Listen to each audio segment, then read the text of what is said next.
Bills of exchange. A sold goods to B on 1st April 2019. A sold goods to B on 1st April 2019 for rupees 20,000 and drew a bill of exchange. A sold goods to B. A sold goods to B and drew a bill of exchange for 3 months. ए ने good cell किया और एक bill बनाया. जो good cell करेगा वो bill बनाता है. ही will prepare the bill. He is called the drawer. He is called the drawer. और जो बिल एक्सेप्ट करेगा he is called ड्रॉई. On 4th May A got the bill discounted from the bank. देखिए, bill का पैसा 3 महीने के बाद मिलने वाला था, लेकिन 1 मंथ के बाद मई मंथ में ए चला गया बैंक के पास और बिल को डिस्काउंट करा लिया. मेरे पास एक बिल है जिसका पैसा हमको 3 मंथ्स के बाद मिलने वाला है, but I need some funds urgently. तो आज ही हम जाएंगे बैंक के पास और बैंक को वो बिल दे देंगे और बैंक से बदले में कैश ले लेंगे. और बैंक 3 मंथ्स के बाद जाकर के उस पार्टी से बिल का पैसा ले लेगा. तो इसको बोलते हैं डिस्काउंटिंग ऑफ बिल. आज आप जाइए बैंक के पास, बैंक आपको पैसे दे देगा और 2 महीने के बाद पैसे कलेक्ट कर लेगा. बैंक इसके लिए कुछ चार्जेस लेता है जिसको डिस्काउंटिंग चार्ज बोलते हैं. तो A got the bill discounted with the bank. पहले यहां तक एंट्री कर लेते हैं, फिर इसके आगे समझेंगे. ठीक है, 2 पार्टी के बुक्स पे एंट्री होगा. एग्जाम में आप जब एंट्री करेंगे तो आप इसको प्रॉपर जर्नल के फॉर्मेट में date, particulars, amount, ledger folio, amount debit, amount credit में करेंगे. अभी हम लोग शॉर्टकट में कर रहे हैं. In the books of A is drawer. जो बिल बनाएगा वो कौन है? ड्रॉवर. जो बिल बनाएगा वो कौन है? ड्रॉवर. जो बिल बनाएगा वो कौन है? ड्रॉवर. ठीक है, जो बिल बनाएगा वो है ड्रॉवर. ठीक है, जो बिल बनाएगा वो है ड्रॉवर और जो बिल को एक्सेप्ट करेगा वो है ड्रॉई. ठीक है,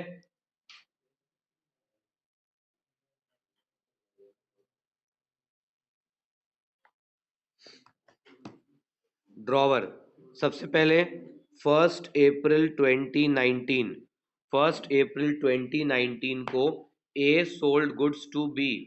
ए सोल्ड गुड्स टू बी. तो ए के बुक्स में क्या एंट्री होगा? B to sales. ए के बुक्स में क्या एंट्री होगा? B to sales.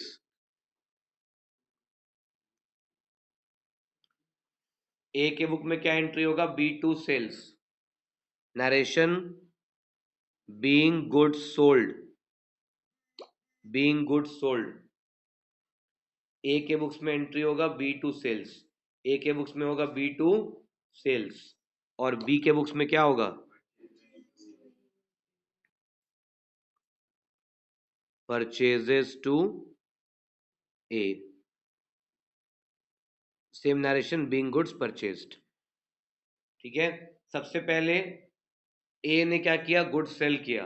तो ए के बुक्स में आ गया बी टू सेल्स और बी के लिए हो गया परचेज.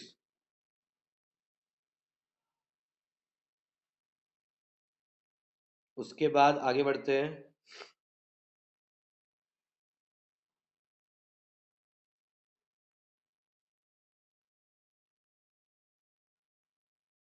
नेक्स्ट, सेल करने के बाद जो ड्रॉवर है ही विल ड्रॉ द बिल.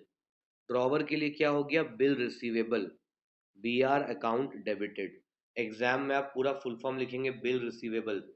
ठीक है, आप शॉर्ट फॉर्म्स यूज नहीं कर सकते एग्जाम के अंदर. तो B R account debited to B. Being bill drawn. Being bill drawn. तो ये बिल बनाया गया. A is the drawer. A bill बनाएगा तो क्या एंट्री होगा? B R account debited to B. A के बुक्स में क्या एंट्री है? B R account debited to B 20,000. जो ड्रॉवर है उसके लिए क्या है? Bill receivable. जो ड्रॉवर है उसके लिए क्या है? Bill receivable. और ड्रॉई के लिए क्या है? ड्रॉई के लिए हो जाएगा A debited to bill payable. Drawer के लिए बिल रिसीवेबल और ड्रॉई के लिए bill payable, being bill accepted. Drawer will draw the bill and drawee will accept the bill. Drawer bill बनाया तो बी आर टू बी, और ड्रॉई accept किया ए to bill payable. Understood? अब बिल कब बनाया? 1 अप्रैल को। बिल का टाइम कितना है sir? 3 months। 3 months is the time. So what is the due date? ये बिल का ड्यू डेट क्या है? 1 अप्रैल टू फर्स्ट अप्रैल है ना? अप्रैल मई जून। 1 अप्रैल टू 1 जून, 3 months हो गया। 3 दिन ग्रेस का मिलता है, तो due date is 4th of June। Due date is 4th of June। Due date is 4th of June। Due date क्या है? 4th of June। 4th of June को ये ड्यू डेट है, लेकिन सुनिए, 4th June क्या है? ड्यू डेट नहीं, जून नहीं, जुलाई होगा ना। अप्रैल पूरा, मई पूरा, जून पूरा, जुलाई। July is the due date. Due date is 4 July. अप्रैल पूरा 1 मंथ, मई पूरा 2nd मंथ, जून 3rd मंथ, तो जुलाई। 4th July is the due date. आप बैंक के पास कब गए हो? 4 मई को। ड्यू डेट क्या है? 4th July। बैंक के पास कब गए? 4th मई। तो मई और जून, ये 2 मंथ का आपको इंटरेस्ट देना होगा, discounting charge. A got the bill discounted from the bank at 18%। Bank bill का पैसा मिलेगा 4th of July को। बैंक आपको पैसा कब दे रहा है? मई मंथ में। बैंक आपको 2 मंथ पहले पैसा दे रहा है। बैंक आपको 2 मंथ पहले पैसा दे रहा है, तो यहाँ पे 2 मंथ का डिस्काउंटिंग चार्ज करना पड़ेगा। 2 मंथ्स का डिस्काउंटिंग चार्ज।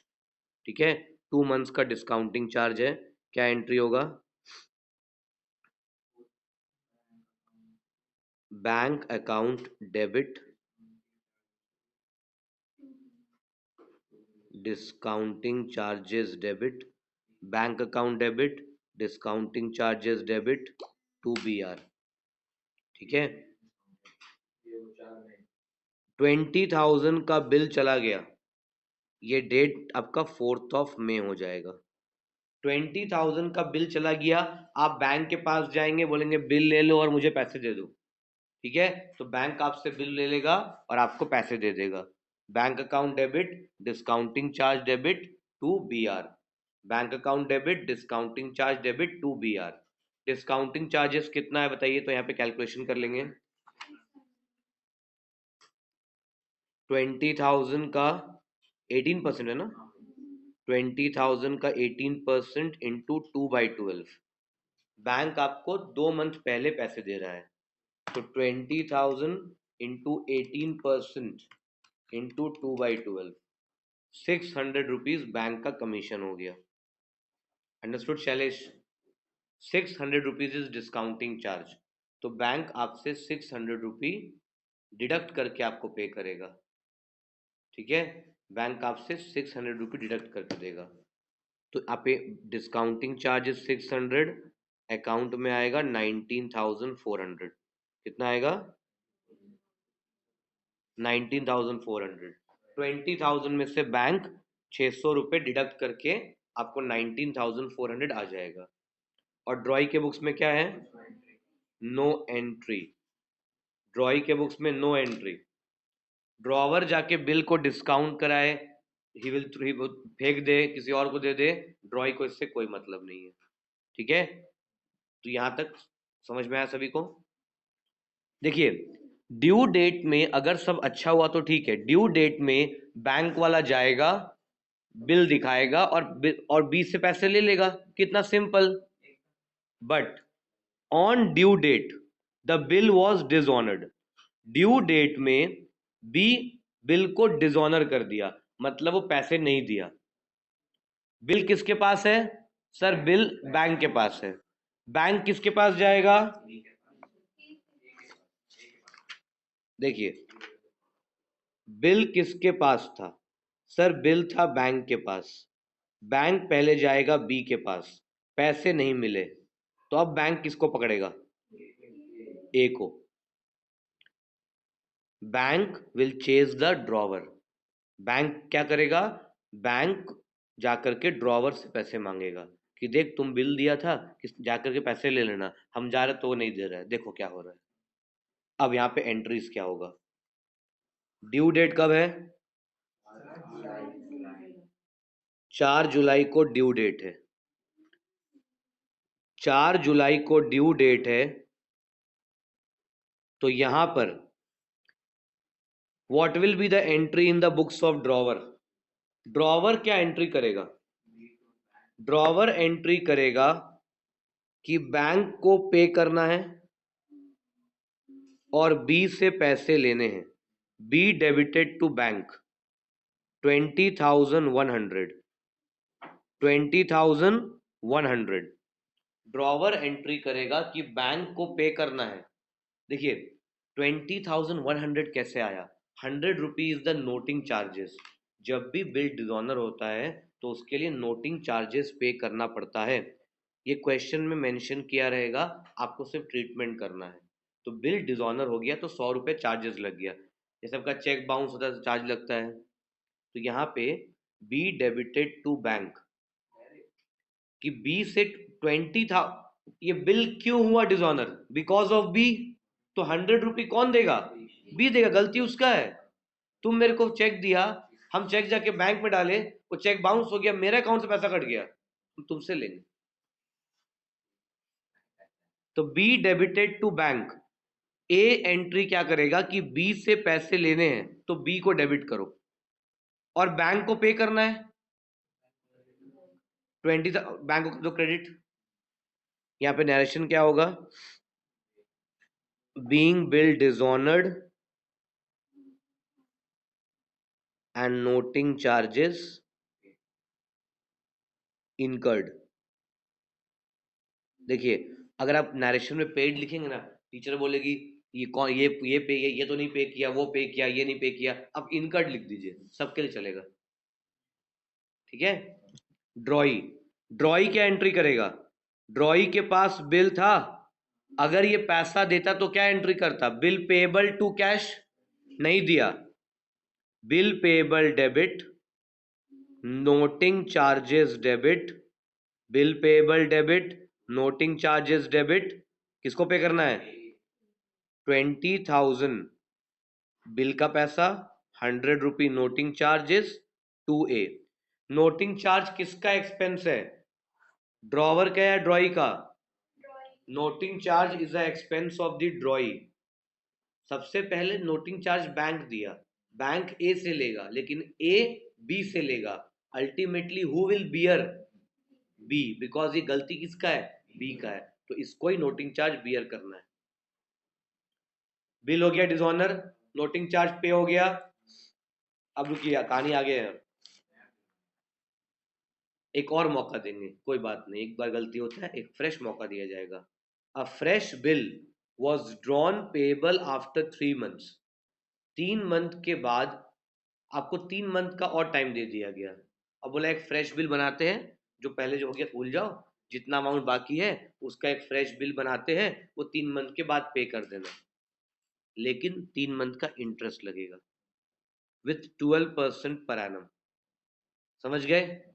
12% per annum. चलिए कोई बात नहीं, इंटरेस्ट पहले कैलकुलेट कर लेते हैं। ड्यू अमाउंट कितना था? 20,100। अब ये नोटिंग चार्ज भी ड्यू हो गया। Due amount is 20,100। इस पे इंटरेस्ट निकालो आप 3 मंथ्स का। शैलेश 20,000 का 12% इंटू 3/12, 20,100 इंटू 12%,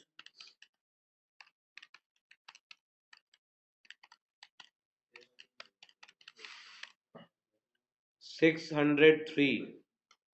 ये 603 अब नए बिल में ऐड हो जाएगा। 603 नए बिल में ऐड कर लेना है, ठीक है। 603 जो है वो नया बिल में ऐड कर लेना है, ठीक है।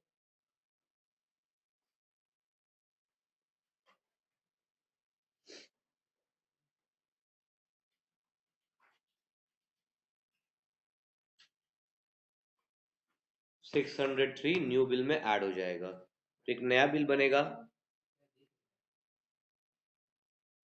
ऑफ हो जाएगा इसलिए मैनेज।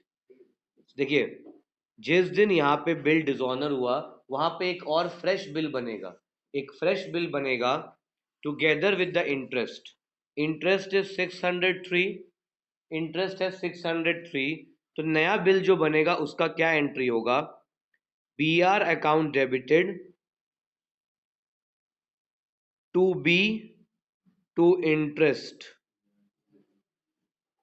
आप देखो यहाँ पे 20, बी से 20,100 लेना था, प्लस आप यहाँ पे 603 रुपीज का इंटरेस्ट लगाओगे। बी से लेना था 20,100 प्लस 603 रुपीज का इंटरेस्ट लगेगा। 20,100 प्लस 600 रुपए का इंटरेस्ट आपने चार्ज करना है, तो आपका अमाउंट बढ़ जाएगा बिल का 20,703। B R account debited to B to interest, being bill renewed, इसको बोलते हैं bill renewed, and interest charged, being bill renewed and interest charged. Drawee क्या एंट्री पास करेगा? ए को पे करना है 20,100 प्लस इंटरेस्ट पे करना है 603। A debit, interest debit to bill payable, interest debit bill pay, A debit interest debit to bill payable, being bill accepted. जहां थे वहीं आ गए। 3 महीने पहले भी हम इससे पैसे मांग रहे थे, आज हम फिर इससे पैसे मांग रहे हैं, बट थोड़ा सा ज्यादा मांगेंगे हम इंटरेस्ट के साथ। अब यहाँ पे क्या होगा? आप बी आर टू करके लिख सकते हैं, नहीं भी लिखेंगे तो भी कोई दिक्कत नहीं है, बिकॉज ओल्ड बिल तो ऑलरेडी कैंसल हो चुका है, ओल्ड बिल ऑलरेडी कैंसिल हो चुका है, तो आप यहाँ पे बी आर टू भी लिख सकते हैं। अब एक एंट्री लास्ट बाकी है, यहां तक सुखा हो गया नोट? एक एंट्री लास्ट बाकी है, इसमें क्या लिखा था? The party turned insolvent, B turned insolvent and 40 पैसे in a rupee was received. B turned insolvent मतलब बी के पास 20,000 भी नहीं है पे करने के लिए, वो इंसॉल्वेंट हो गया है। बी इंसॉल्वेंट हो गया है मतलब उसके पास पैसे नहीं है पे करने के लिए, तो जो भी उसका प्रॉपर्टी है, जो भी उसका एसेट्स है, वो सबको लेकर के बेच देंगे।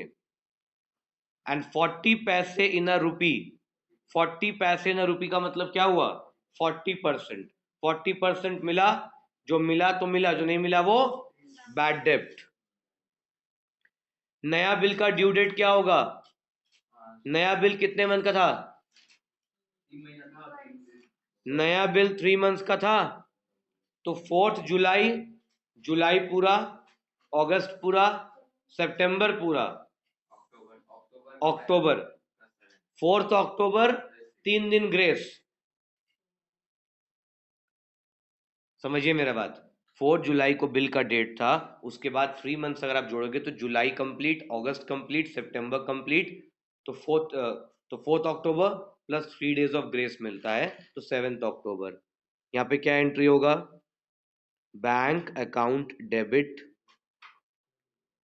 बैड डेप्ट debit to B R, being B turn, जो क्वेश्चन में वही आपको लिख देना नरेशन में, बी टर्न इंसॉल्वेंट एंड 40 पैसे in a rupee was received. Narration में आप थोड़ा बहुत यहाँ वहाँ लिख सकते हैं, फॉर्मेट पूरा सही होना चाहिए आप क्वेश्चन जब लिखोगे तो। 20,703, इसमें 2 मिनट्स, 20,703, 20,703 का 40% मिला 8281, पॉइंट को इग्नोर करेंगे, 8281, और जो नहीं मिला वो क्या है? बैड डेप्ट।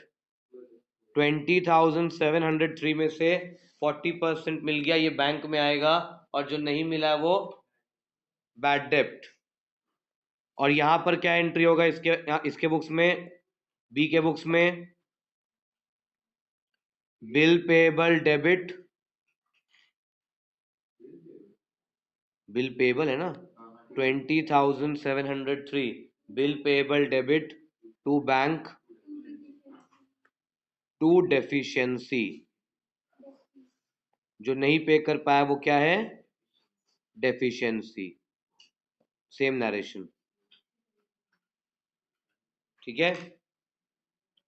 तो यहां पर आपने समझा कि बिल ऑफ एक्सचेंज में जो पार्टी बिल बनाता है, वो बिल बनाने के बाद बिल या तो आप अपने पास रखोगे या तो बैंक से डिस्काउंट करा लोगे। मैंने आपको क्लासेस में बहुत सारा सम्स कराया है इस टाइप का। ये जस्ट एक रिवीजन वाला सम था जिससे आपको आइडिया मिल जाएगा कि चैप्टर के अंदर क्या था। ठीक है। इस टाइप का क्वेश्चन एग्जाम में आपका आ सकता है, जहां तक आपको इंसॉल्वेंसी वाला, डिस्काउंटिंग एंड इंसॉल्वेंसी का जो कॉम्बिनेशन है, इस टाइप का क्वेश्चन एग्जाम के लिए काफी इंपॉर्टेंट है।